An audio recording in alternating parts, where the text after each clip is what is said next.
cha anike challenge jori shaka tabelin kama kun kuna tangul bane chamma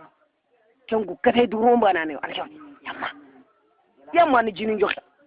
alors yamma ginin kita inin garin kun nan karama la ko ani baw ko te challenge nyan nikinan yo aiga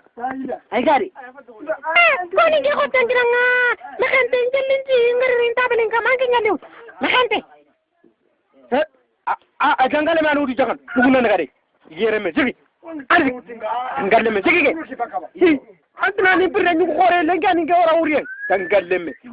yere me nimu dingina nganda amma magamate yere ma anken ko si am ndabra wor dino ngalle me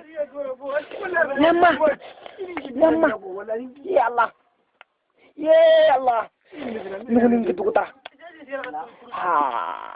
kani wo gora nga wo gore ngenge fonne sokata ango mengena fona fonne so nugu nagu gama akam nugu tapeke ci ke hotel ngani sa wo maga menene ke hotel ngani tar mare mako yamma kani wo gora nga na gon ko tengu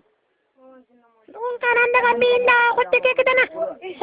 ngana ko kita ke har ko menen fallanti nya xamana ye khote nuna na krama kata bunya mat tangalle me arun ko tangu ko ni ngoto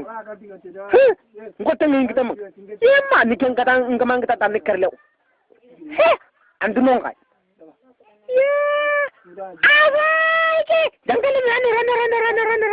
yirene tangalle me ke anga taru yana ko fe anor na du rengen tangalle me am pay haral onge wala be ngam fofu yirene kelman